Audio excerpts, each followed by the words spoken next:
Oh my goodness. We are live, believe it or not. I'm walking on air. Yes. You Walking. remember that song?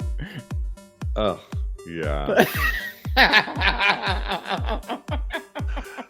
What is going on? You are watching Tags Live, aka Talk About Gay Sex, the live edition, where we are here every Wednesday night on the Crowdcast platform. This is episode 535. I am your host, Steve V, alongside Stonewall Inn over there, Kodi Maurice Doggette. How the hell you doing, Kodi?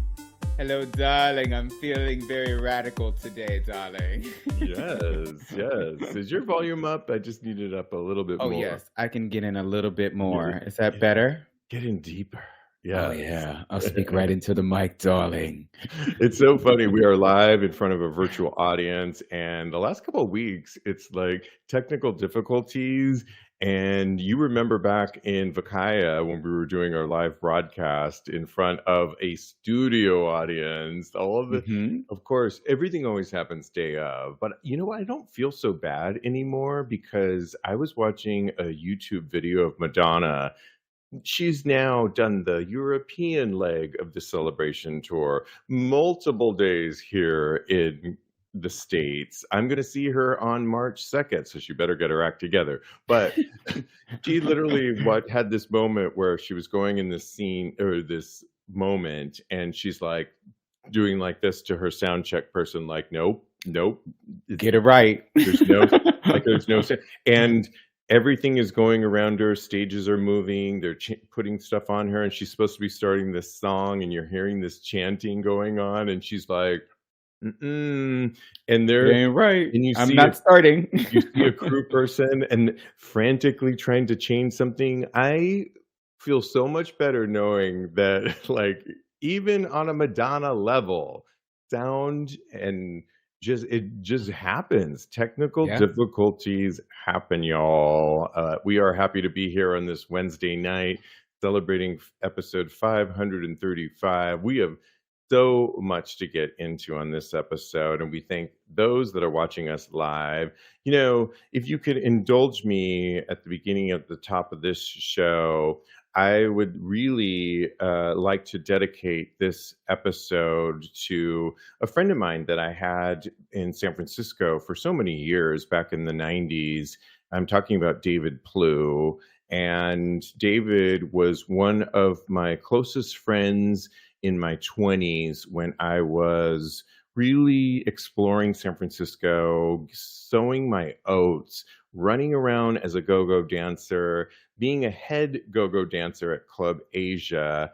And David Plew was my right and left hand. And for those that knew David, and I hope some of you will hear this on the replay, you'll always know that David was the quintessential.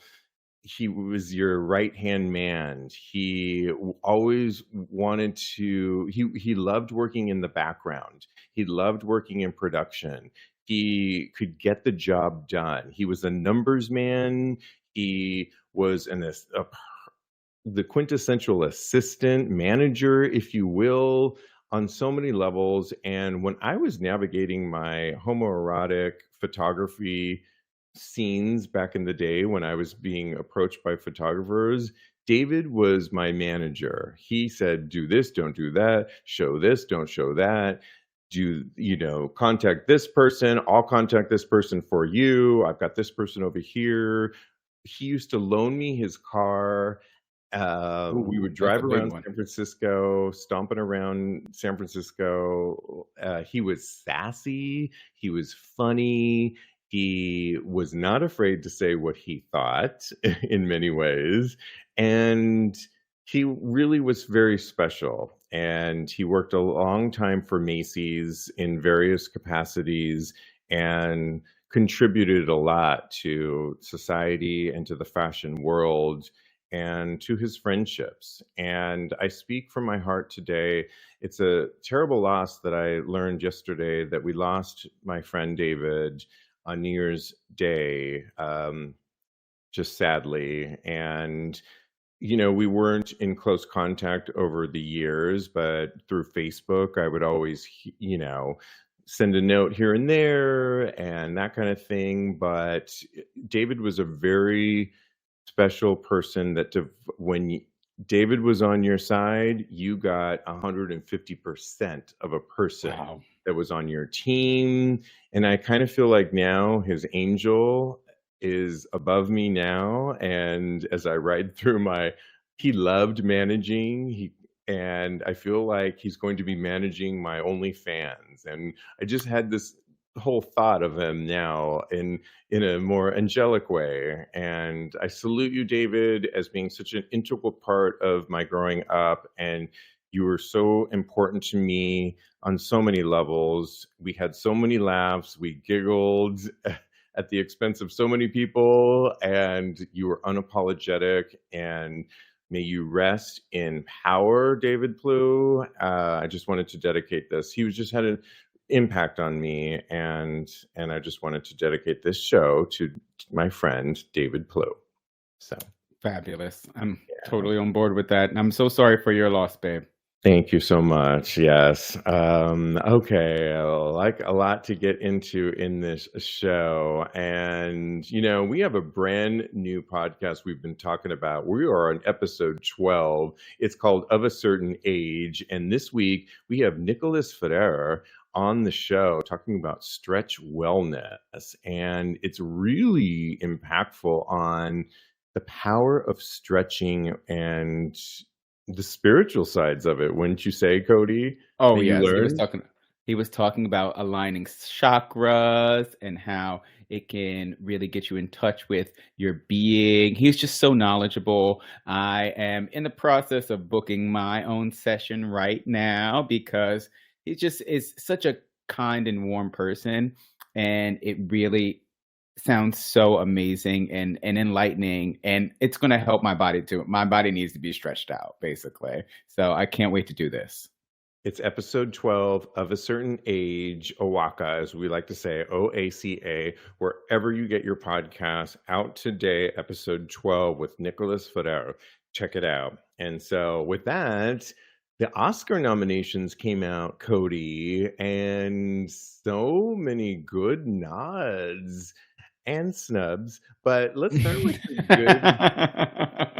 I didn't think there was that many snubs, to be honest. But for starters, Coleman Domingo, we've been talking about him on this show so much, got Best Actor award for Rustin. And have you seen it yet, Kodi? Please tell me I you have not. have. I have not. Oh my I'm behind on God. movies. I've been waiting for some other people to watch movies with them. I finally am just forgetting all about them and throwing them to the side and watching the movies on my own. I watched Saltburn last night. It was Okay. amazing.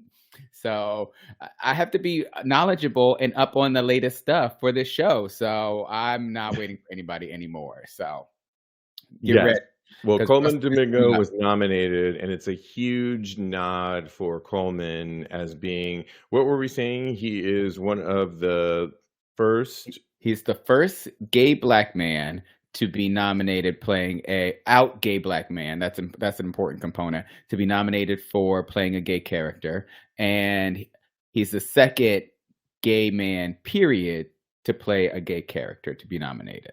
So Yes. that's big things going on here with Mr. Coleman. Absolutely. And I have to shout out to America Ferrera, I just love her. And she was Yes. nominated for Barbie, which honestly, I really loved Barbie. She delivered in it. And if you haven't seen it already, her scene alone, several scenes, but she gives a quintessential scene that is just amazing. And I wanted to share when I first met America at the White House back in, I think this was oh my gosh, it may have been 2012. So Wow. 11 years ago, 12 years ago, this picture. So we're standing in line to meet the Obamas at the holiday Christmas party. And lo and behold, I was invited by my dear friend Frank in Los Angeles, who got this amazing invitation, and I was going along for the ride. I had a tough time tying my bow tie because I wanted a like not a static bow tie. I wanted to actually Mhm. tie my bow tie. I bought it Yeah. in the Union Square station, and it was this whole thing.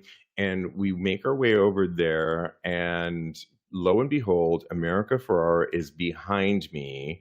She was with a boyfriend at the time, and I was Now like, she got a new one. God, She should I ask her if I could take a picture? And so I said, "Hi."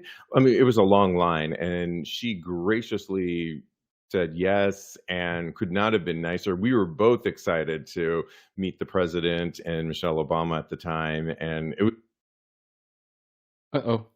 Steve? Hi, Steve. So, yeah, this is really great. I love this picture. I'm so excited that Steve got to meet America Ferrara. exact Fabulous. Hey, yes, baby. yes. I took my way from the stage, but um, Oh. I'm there now. Yes, so happy for America Ferrera. Who are you excited for the Oscar nods? I am so excited for Jodie Foster. I think it's so amazing that she also, as an LGBTQ plus person, that she's nominated as well. I'm kind of disappointed that Greta Gerwig and Margot Robbie didn't get nominated as well, because Ryan Gosling got nominated, and everybody was saying, "Oh, Ken got nominated, but Barbie didn't get nominated." But I don't want that to detract from the fact that America Ferrera got nominated for Barbie as well. But that's neither here nor there. I think that it's going to be an amazing show. I'm definitely going to be tuning in because I cannot miss this iconic moment of Coleman Domingo winning. I'm already speaking it into existence. He's going to win, and I can't wait. And I'm going to watch Rustin this week. I promise. Stamp of Okay, approval. Done and good. done. Have you seen it? Yes, I saw it several weeks ago and I loved it. Of course, I'm a Oh. Coleman Domingo fan, friend, and of course, I saw it right away. And I already knew, I think I told you this before. I was telling somebody that the Eagle here in New York City several years ago wanted to do a showed the documentary of Rustin Oh, Bayard really? at the Eagle, and I was helping out with filming and podcasting at the time, and we met the partner of Bayard Rustin's, who's still alive. I believe he's still alive. He was at the time, and we got to meet him.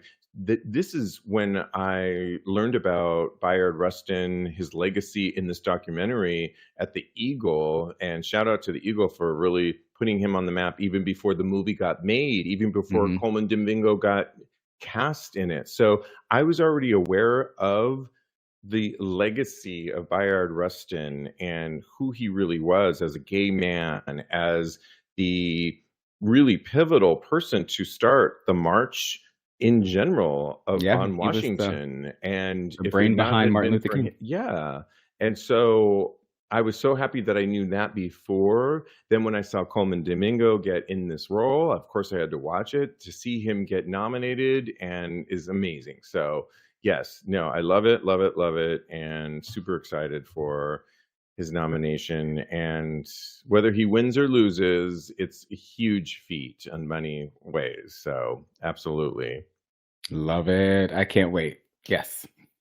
Okay, well, recently, if you remember last year, we were talking about a poll that we were not that excited about because it was produced by Wallet Hub, and they said the most fun cities in America for they were predicting for 2024, and it was all based on proximity to various things. They had their own criteria. We were not very happy with it because Vegas was number 1, Orlando was number 2.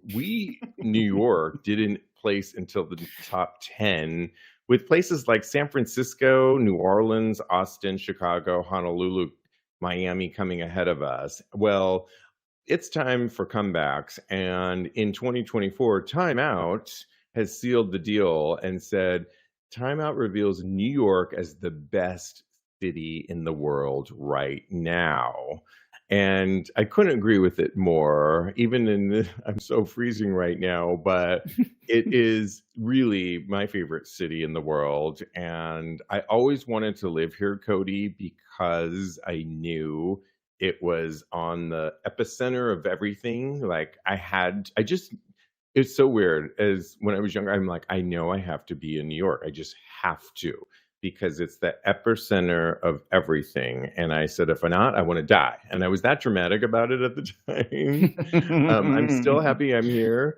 But let me read you the other cities that came in other places. New York, of Okay. course, comes in first place because it's global appeal for visitors, and it's ranked by its residents across the board from food and drink to nightlife, culture, and beauty. And it was also placed city dwellers from around the world who would choose if they would move to any other city. 15% of survey respondents said they would move here. So that's pretty good. Yeah. Coming in at number 2 was Cape Town in South Africa, Berlin at number 3, London at number 4, Madrid at number 5, Mexico City at number 6, Liverpool, the UK at number 7, Tokyo at number 8, Rome number 9, and Portugal, which I'm going to be in a little bit later this year. I'm excited to see that. I like this listing of Yeah. top 10. How do you feel about it? And New York, where you live, as number 1.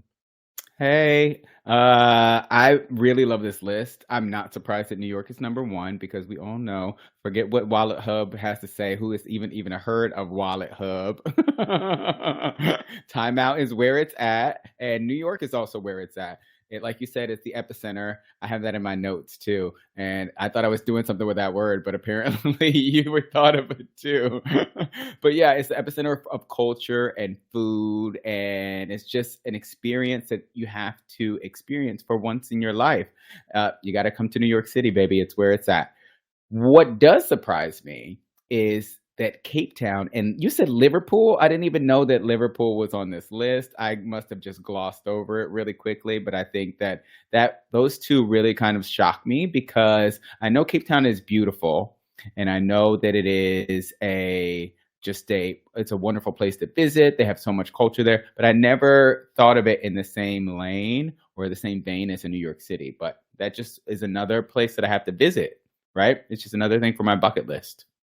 Cape Town, when I went there, I was fortunate to go. We were going on safari and we were going starting there. And because the incredible jet lag that you have when you fly to South Africa from most parts of the world takes a huge toll. I had a few days there before we were going to make our way over to Johannesburg and then ultimately go on safari. And one of the things that I was fortunate to do after I got rest was to go out and see the town and to see the incredible city by the water, the incredible food, the incredible nightlife. And by nightlife, I also mean the incredible LGBTQ nightlife. Oh, And wow. if I could just tell this quick story, my friend and I, met this person that was really didn't identified as they them and showed us the nightlife of Cape Town. And it was really, I don't know that we would have had the same experience had we not met this person because it was really amazing. And we got to really indulge ourselves in what nightlife could really be. And we met so many interesting people. And oh my goodness, I could see where it would come in at number 2. I would probably put Mexico City a little bit higher up on the list if Oh, I really? were. Berlin for sure is one of my top cities of the planet. I just love it, galore. Yeah, I mean, I like the list though. I think it's really good I do and too. It's interesting. diverse. Caladad says Paris is not quite on. Where was Paris? Number 11? Number 11, yeah. Yeah, that's kind of interesting that Paris would be number 11 because I've had so much amazing times in Paris too. I Oh, mean, me too. It for really is a wonderful city. yeah, I think if I was to probably let me just do it really quickly. If I was to do mine, it would be New York. Number 2 would be Berlin. Mhm. Number 3 would be Mexico City. Number 4 would probably be, oh my gosh, after Mexico City, London. No, Paris, London. Okay. Yeah, kinda in that, and maybe Madrid after that, for Madrid sure. is gorgeous. Madrid It's is just gorgeous gorgeous. and vibrant and offering food, art, culture, nightlife, all the things you really are looking for when you're thinking city, so, Mm. yeah. For me, I would put New York first, of course, and then I would put London, and then Paris, then Tokyo, and then the only other place that I would really wanna go back to would probably be Athens, Greece, or yeah, probably Athens, yeah. Final answer, top 5. Okay, I like it. Let us know what you think too, what you would put in your top 5 of the what is it called? The best cities of the world? Or Mhm. yeah, exactly. Let us know right now. We want to hear from you. Okay, well, we have to move on, and we couldn't help but let's stay in international news. And the Pope has recently come out.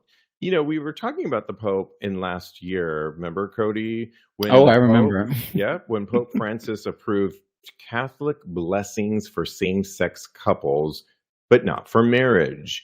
And we had a whole discussion about that, what that really meant. So essentially, it was like two steps forward and maybe a step back. If you were of the Catholicism still, and this meant something for you, it essentially meant that he was approving your same sex couple, but Mhm. it did not for marriage. And it said a lot on a larger scale from a macro standpoint, I guess, if you will. Well, now he's kind of coming for sexual pleasure. And he says that, quote, sexual pleasure is a gift from God, but Catholics must avoid pornography.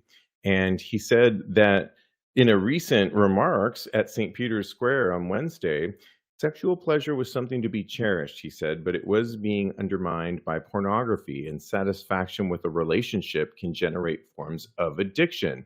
And he said that we must defend love, but he added, winning against the battle of lust can be a lifelong undertaking. I'm not mad at exactly what he's saying. He's parsing words here, if you will. And he does say for Catholics, Cody, and I know there's a Mhm. lot of the LGBTQ community that still feel a part of Catholicism, that this will be a big deal to them. But for a lot of us, I think we still carry that burden of we were a part of the Catholic religion. And so when you were a part of, or you were grown up, you were brought up with this, it has remnants in you, and it's stained into your DNA, and we Mhm. do sort of want his permission, and even though we've worked through a lot of things, we are interested in hearing where he says on what he says on certain things.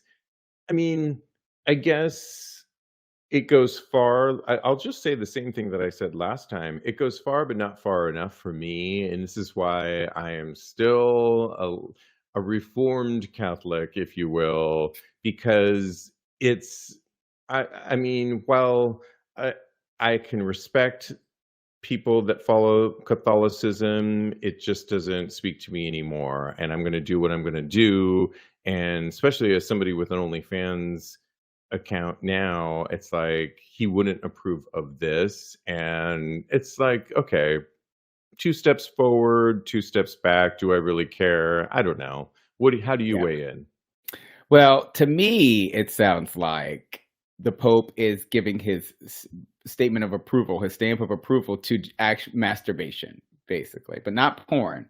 So, to me, also, does this mean that the Pope jacks off and he's just getting this is his way of coming out of the closet as far as jacking off is concerned? Because he's like, oh, that's okay because I do it. So, but I don't watch porn because that's the bad part. Good question. I just want to know. It's I don't want to have that image in my head, but I do want to know the answer to the question though. So I agree with you. I think that as a Reformed Catholic, it does not go far enough.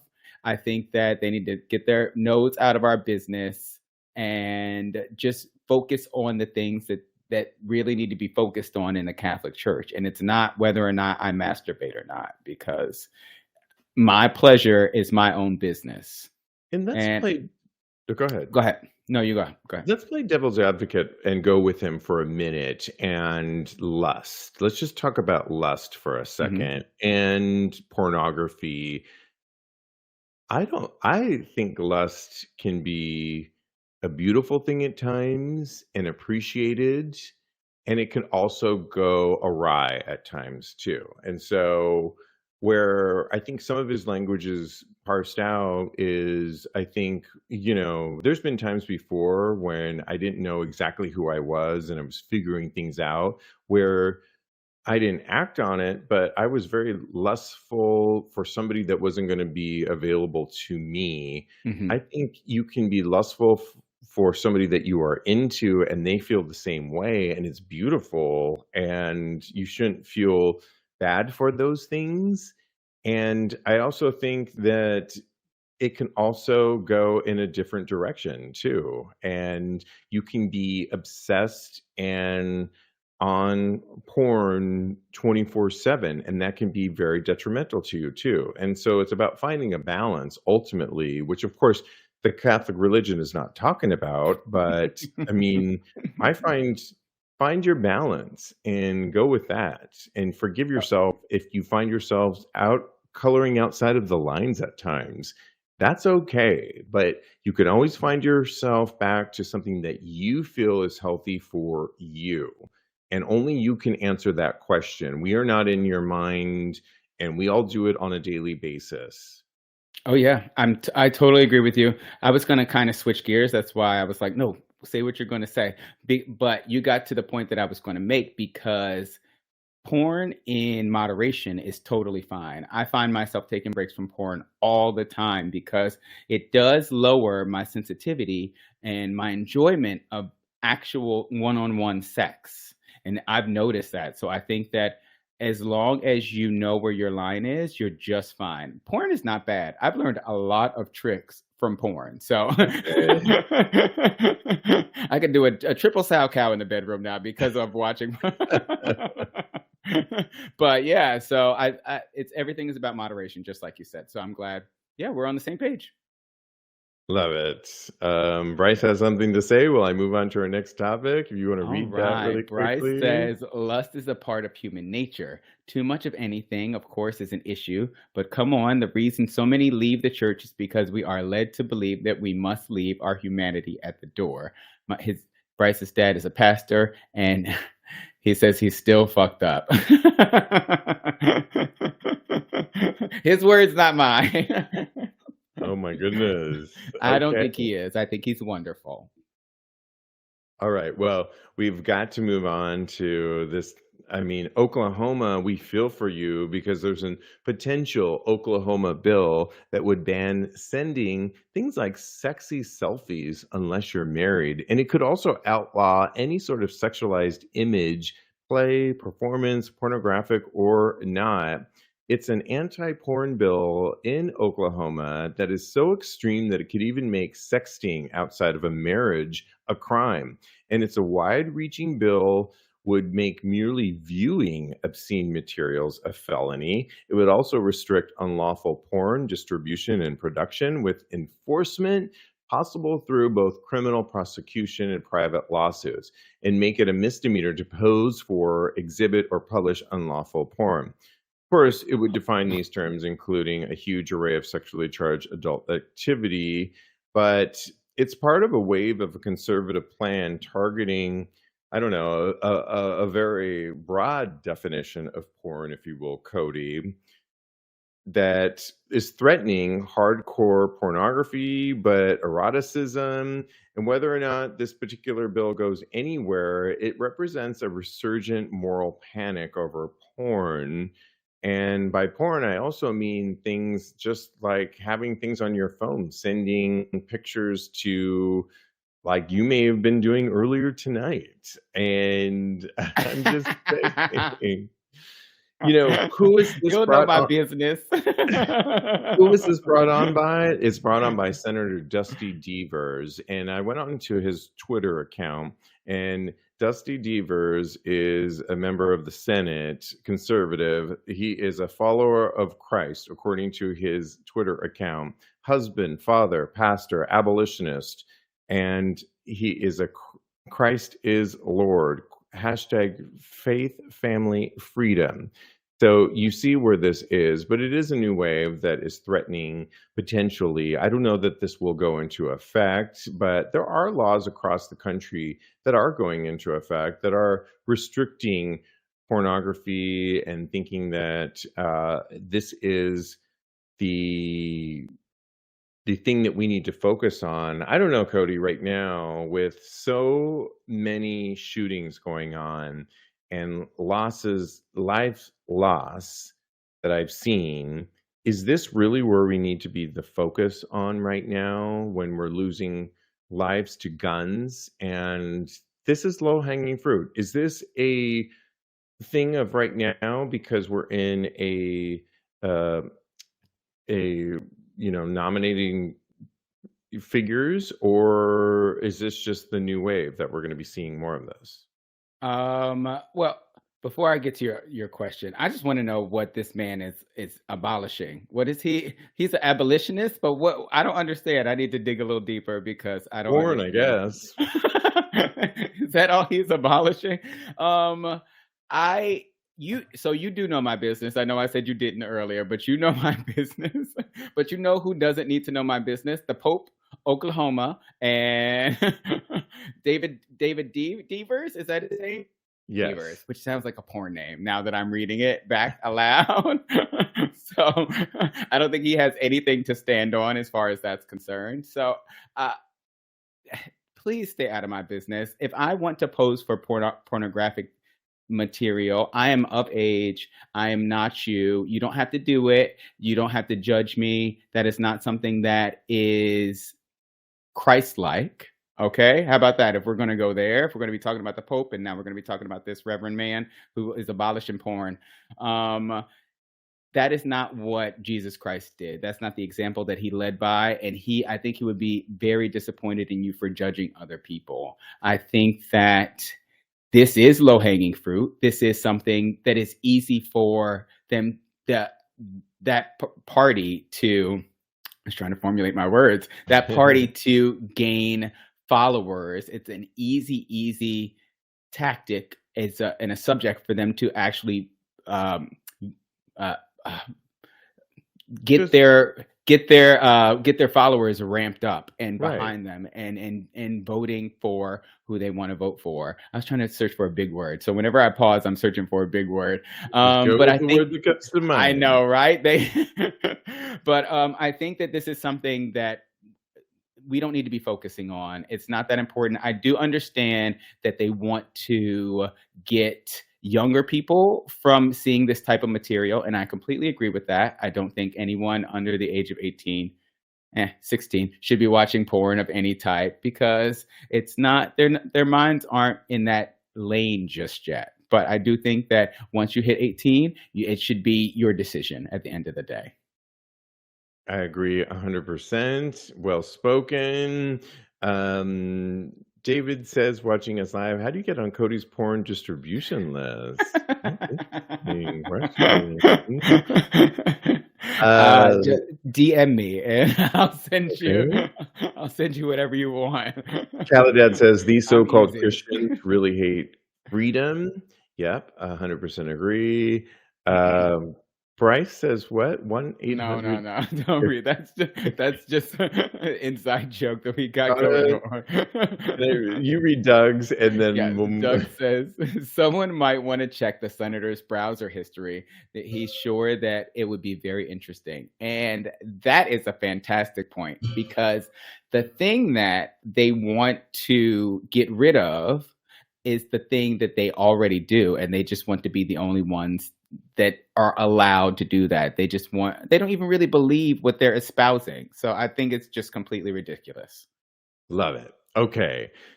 Two more hot topics before we get into giving some advice from Redditors, and I can't wait to get into it. We love Lil Nas X and his song. We were talking about it. J. Christ entered the charts at number 69.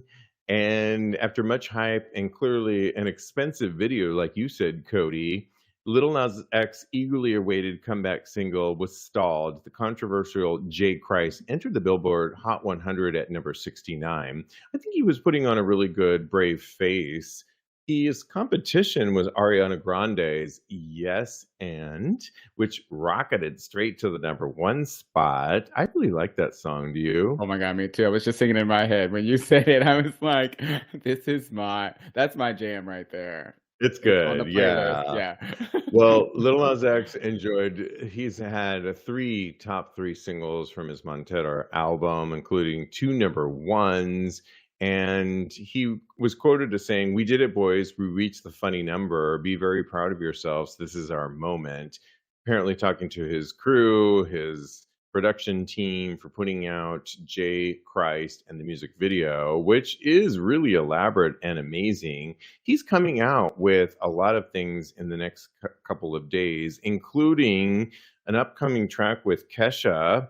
And that song, Where Do We Go Now, will debut on Friday. He also has a brand new HBO doc called Little Nas X Long Live Montero, which is debuting this Saturday, January 27th on HBO. But then you can watch it on Max. So I want to watch that as well. It's kind of a behind the scenes Ooh. um, type of film, which looks really good. Madonna's in it at one point, which I'm excited to see. Oh, that's And good yeah, to see she right goes to there. one of his shows and supports him. So I don't know. What do you think of him debuting at 16? I think it's kind of cool. Oh, yeah.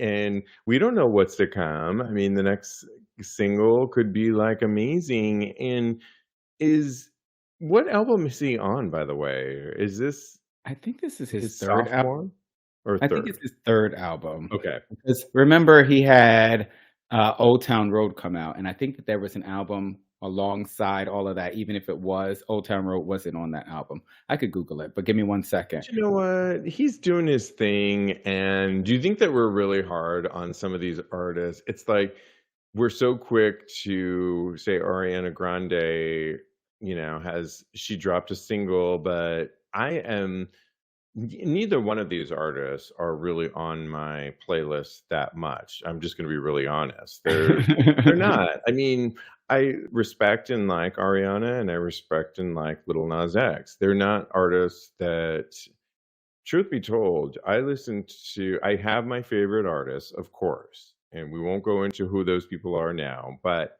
for the most part, besides those particular artists, I am listening to BBC Radio 1 every Friday afternoon. And if I can't listen to it Friday afternoon, I'm listening to the playback because it's a free app. And I'm getting the latest dance music and some of the latest artists. And I'm getting some really great artists every single week. And it's my thing. I love being on top of what is the latest dance music right now that I need to know about. And it's all over the place. And while I like a lot of my favorite artists, it's like I'm into all these other interesting, newer, creative types that are making their way. Just love them. Yeah, and they need the spins too, so it's good that you're supporting brand new artists. Cough, cough.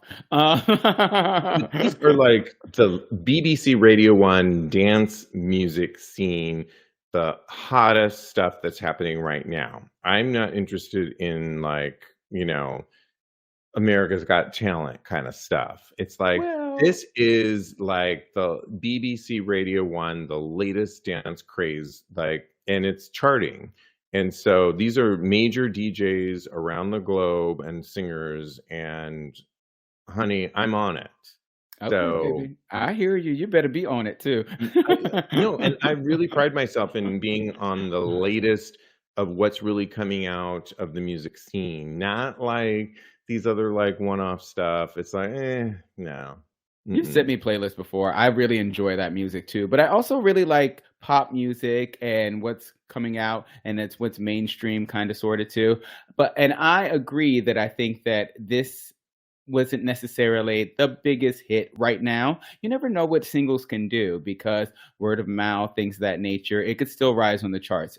I'm not, that's neither here nor there. I think that what's important is that we allow people to not necessarily do as well as they did before, because it's not some a bar that you should be reaching for every, it is a bar that you should be reaching for every time. But if you don't reach it, then that's perfectly fine. Move on, gather your forces and do just as good or better the next time. So I think that he should Well just take stated. this up for what it is. So it's totally fine. I think that he's perfectly capable of coming back.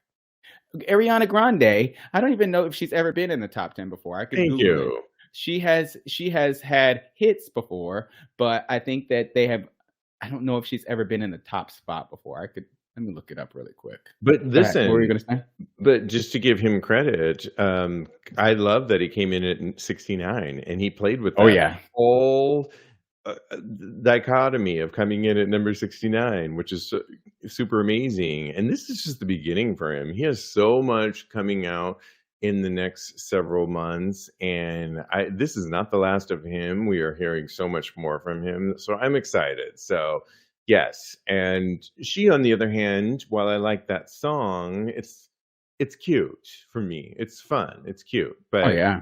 And it's it's nostalgic. those words. It's cute, and I'll she listen had to. w- she had one solo hit. I think it's Positions, but all the other ones were with The Weeknd, as far as I Okay. know.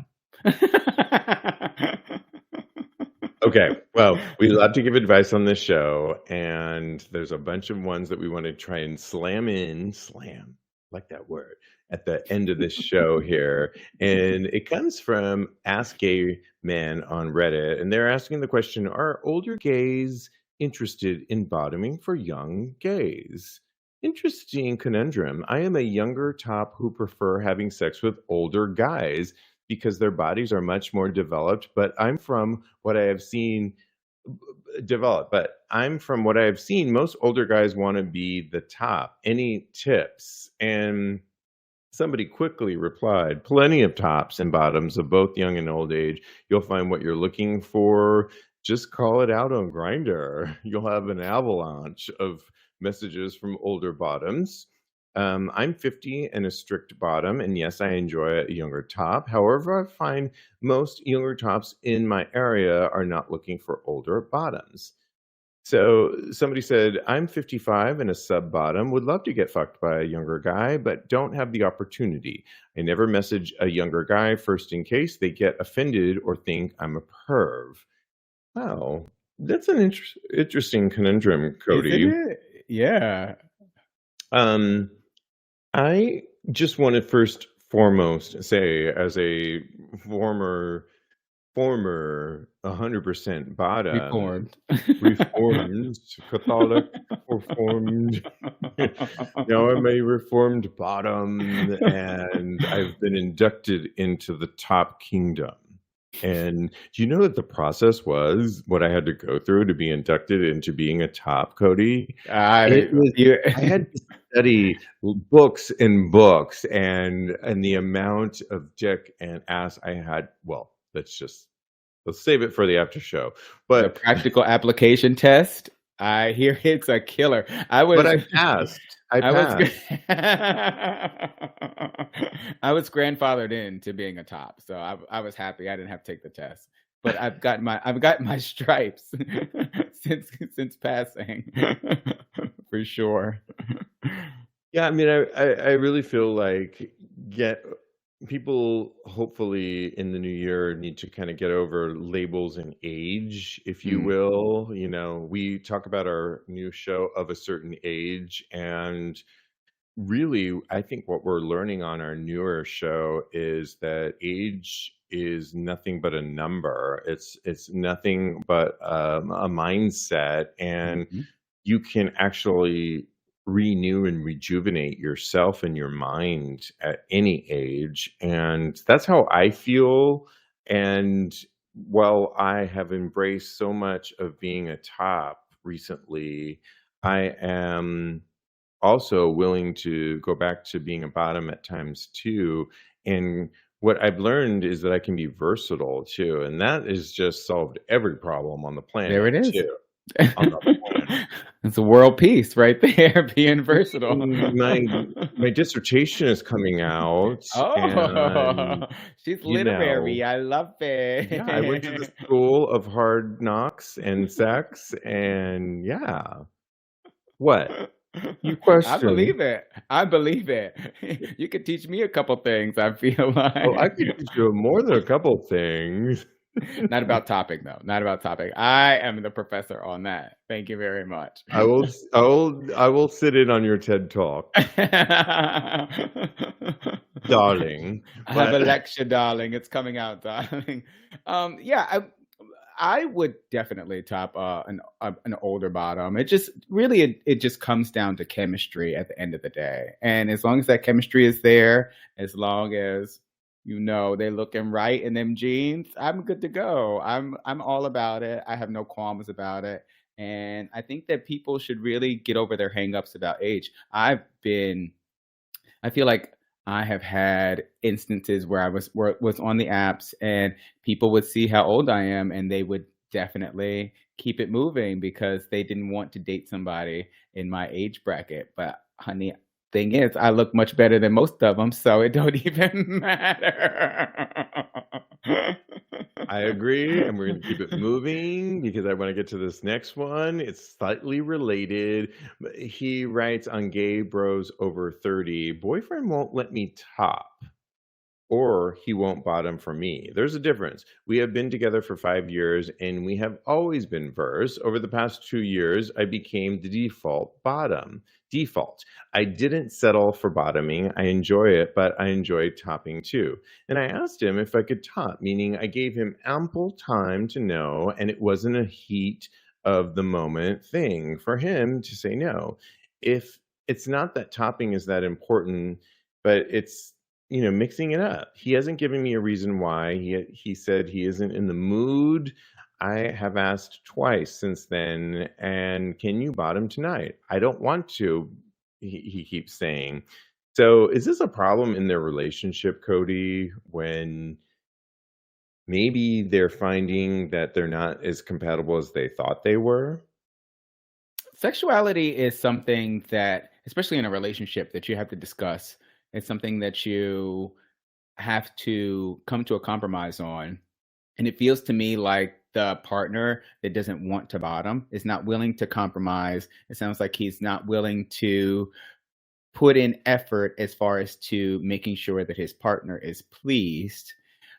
And I think that that is definitely an issue. Personally, I feel like if this person had done what he says he does to me, giving me advance warning, giving me time to get my mindset to bottom, I would be totally down to do it. It's something that I could see Really? myself Do you really mean that? 100%. But you had to let me wrap my head around it. That right there is a trick. You have to let me prepare mentally in order to take some dick for sure. But if you fill out the paperwork, get it notarized and in triplicate, print it out, and then submit your paperwork. In 2 to 6 business weeks, you will get your answer and you'll be able to top me. And so that's it. Yeah, I mean, a lot of this is workable, and it's so funny because I recently came across a ex that I was always supposed to be the top in that relationship, and that was when I really liked this guy, but prior to him, I was always the bottom, but I Mhm. really liked him, and so I felt like I was, and I'm using air quotes, making myself the top in this relationship, even though I felt like I had no experience in it. I felt like I really liked him. I felt like this is what he wanted, and I really wanted to please him in that way. Mhm. But I had some blockages that I hadn't worked through yet. Yeah. And a lot of it had to do with earlier experiences and not thinking that I could be this other side. And it didn't work, obviously, because I wasn't there. And I've done a lot of work on myself in many ways. We don't have enough time to go into it, but now it's so fun to be versatile and to be able to go in both directions and to, as a daddy at times, be that top person for my partner or be the bottom at times, which I can do really well. It's like I feel like I've opened Pandora's box Yeah.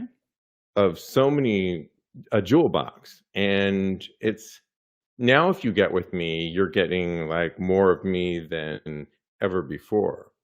I love that. I think it's beautiful. It's really, you've done the work. And like you said, you were blocked before, and now all of that has blossomed because you have done the work. I feel like this gentleman needs to do the work as far as that's concerned. And if he doesn't feel like he wants to bottom anymore, that's perfectly fine too. Maybe they should work out some other arrangements to where they can both be satisfied, but they definitely need to talk about it at the end of the day.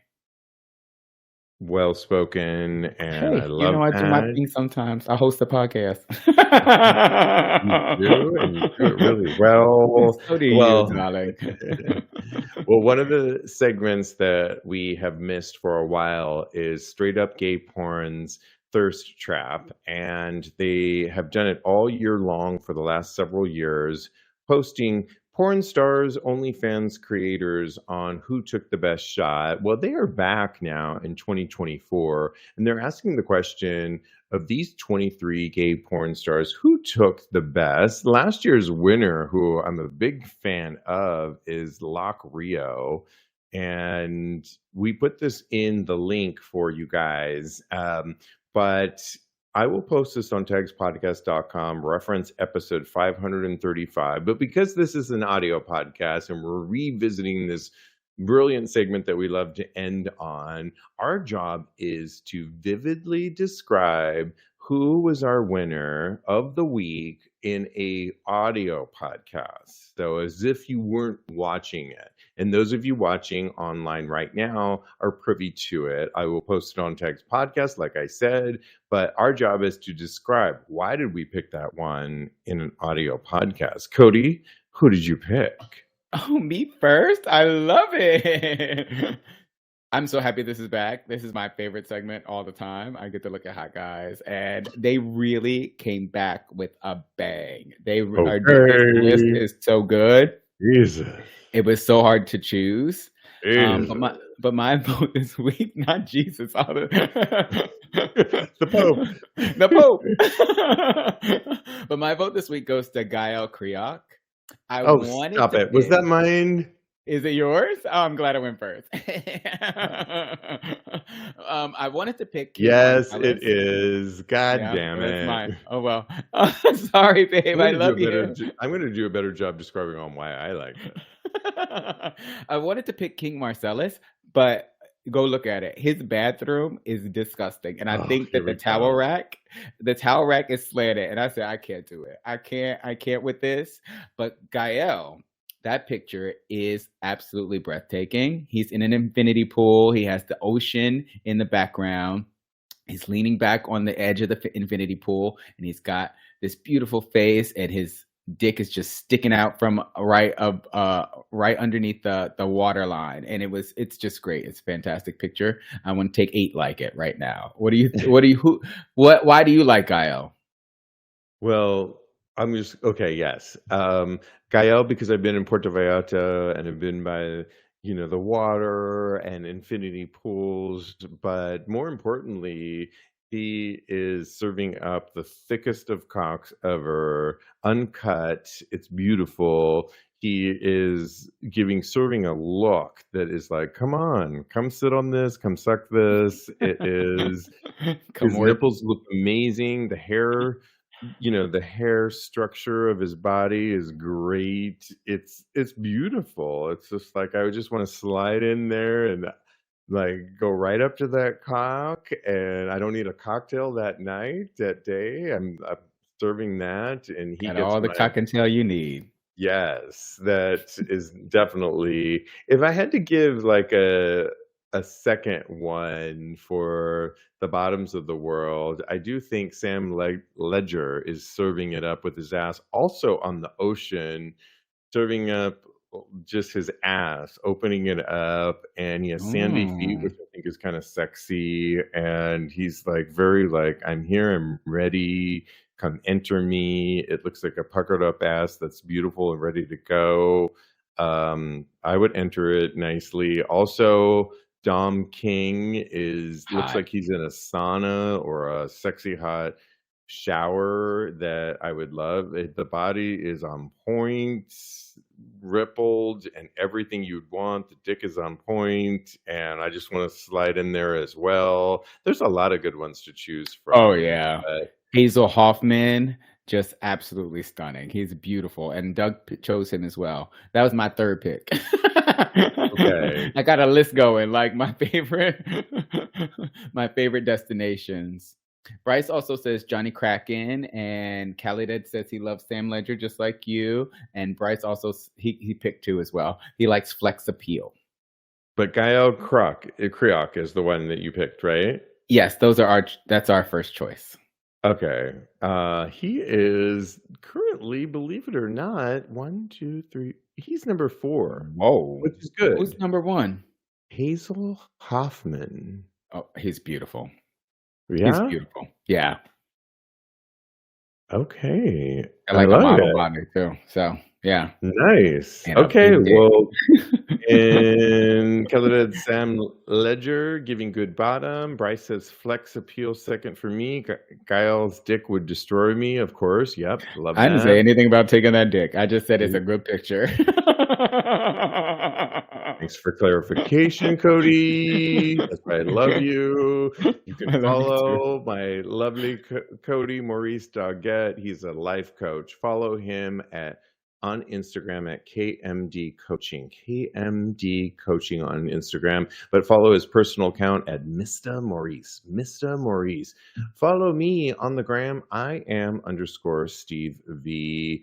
Go to my Twitter account at Tags Podcast, where you can get glimpses of my OnlyFans. And if you decide to go to my OnlyFans, go to onlyfans.com. Sexy Poppy Steve V. Sexy Poppy Steve V. I see a lot of you that have been subscribing, and I really appreciate it. And Aw. content is coming every week. I'm shooting this Saturday and more to come. So thank you so much. It means the world to me. I'm living my best life right now, and I mean that.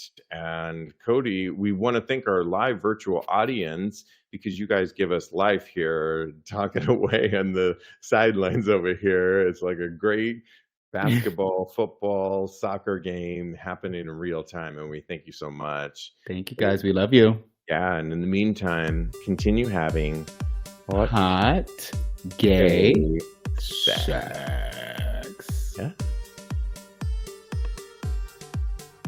Lovely, lovely and amazing.